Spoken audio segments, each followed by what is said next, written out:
crise hídrica. Sobre também as causas da crise hídrica. Vamos mostrar a situação do mundo em relação à água. Por fim, listaremos ações que ajudariam o aumento da água doce e potável, e uma proposta para ser aplicada por todos. O que é segurança hídrica e crise hídrica? Segurança hídrica pode ser entendida como ter água suficiente em quantidade e qualidade para atender às necessidades humanas como saúde, subsistência e atividade produtiva, e a conservação dos ecossistemas, acompanhada da capacidade de acesso e aproveitamento da água como recurso, de resolver conflitos e de gerir riscos associados à água, incluindo inundações, secas e acidentes ambientais.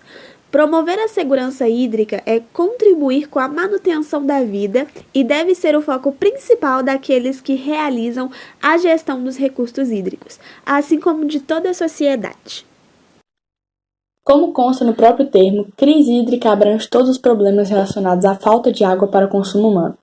Em nosso país, ela tem afetado principalmente as regiões sudeste e o semiárido nordestino, no qual a seca é um fenômeno recorrente. Mas na última década se intensificou bastante.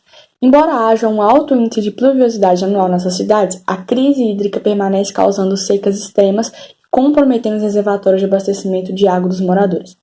As autoridades locais realizam estratégias para adaptar as atividades econômicas às condições climáticas para tentar conter os efeitos, como acionamento de água e suprimento emergencial, mas as medidas têm sido ineficientes. Por que a água doce e potável está acabando? Há diversas razões que levam uma região a sofrer com uma crise hídrica. Diferente de como muitos pensam, o problema não está relacionado apenas à falta de chuvas regulares.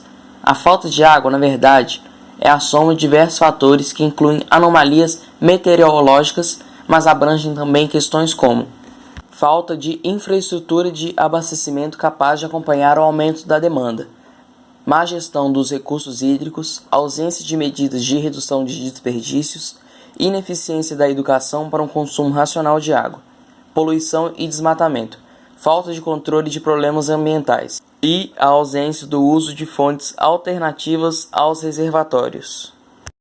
Qual é o panorama da situação mundial do Brasil e Contagem? Mundial. Como você já deve saber, embora nosso planeta seja chamado de Terra, é coberto por 70% de água, o que nos leva a pensar que a crise hídrica do mundo deveria ser um problema fora de cogitação, mas infelizmente essa não é a realidade. Se você já estudou sobre a hidrosfera, sabe que 97,5% de toda a água do planeta é salgada. Ou seja, menos de 3% da água remanescente é utilizável, em teoria. Se levarmos em consideração ainda as águas das geleiras e locais de difícil acesso, a margem utilizável cai para 0,4%. E quando falamos em água utilizável, estamos nos referindo a todos os tipos de uso que possibilitam a vida em uma sociedade considerada civilizada.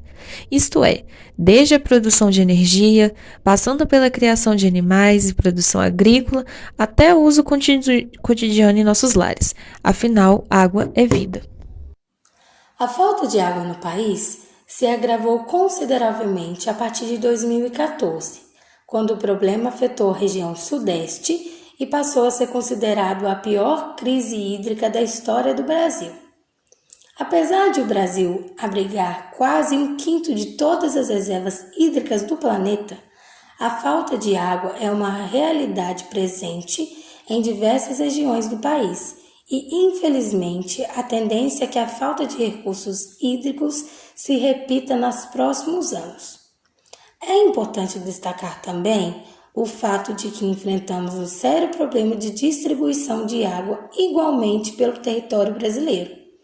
Para que você tenha uma ideia, a região com menor densidade demográfica do Brasil é a norte, mas também é a que concentra a maior parte das reservas hídricas. Já no nordeste e no sudeste, nas quais a maior parte da população e das atividades industriais está concentrada, existem poucos reservatórios de água. Os níveis baixos das represas mineiras dão um sinal da pior seca dos últimos 111 anos, como alertou o Sistema Nacional de Meteorologia SNM, que informou que a escassez atingiria Minas e outros estados brasileiros entre junho e setembro. A última chuva em Belo Horizonte foi no dia 17 de agosto. Antes disso, a capital mineira teve 75 dias de seca e com umidade relativa do ar alcançando no máximo 30%. E quais são as ações individuais e coletivas que a gente pode estar fazendo para contribuir com o aumento de água doce e potável? Para enfrentar essa escassez de água que a gente está vivendo, algumas dessas atitudes que eu vou citar aqui, elas devem ser adotadas. E algumas delas envolvem o nível governamental, nível comunitário e individual. São elas: utilizar a água de maneira racional. Por exemplo, quando você estiver escovando os dentes, ao invés de deixar a torneira ligada, você fecha e quando terminar, você só liga para enxaguar a boca. O reuso da água. Por exemplo, você está lavando vasilha e sobra um pouquinho de água limpa, sem sabão, claro, no copo. Ao invés de jogar fora na pia, você joga num potinho. Vai fazendo isso, daqui a pouco você vai ter um pote cheio de água que você pode usar para qualquer coisa. E reutilizar a água da chuva, colocar um barril lá fora. Quando chover, esse barril vai encher e você vai poder usar para lavar o quintal, lavar o carro, aguar as plantas, para o que você quiser.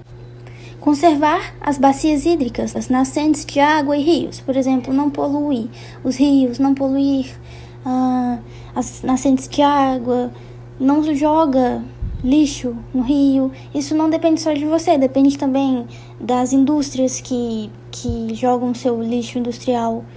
E muitas vezes também podem ser radioativos nos mares, nos rios. E também temos técnicas de irrigação mais eficientes.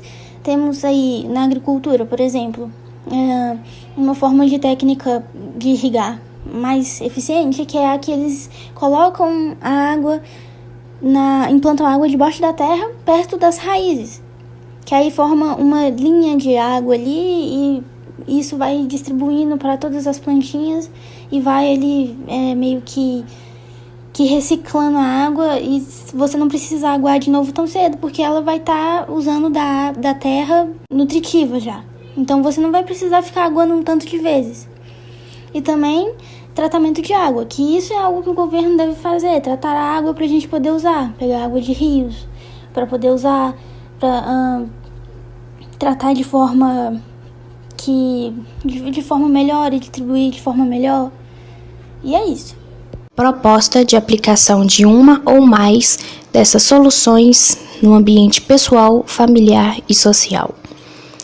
Diante disso tudo, sugerimos a aplicação da seguinte ação para contribuir com o aumento da água doce e potável, que seria: procure por vazamentos.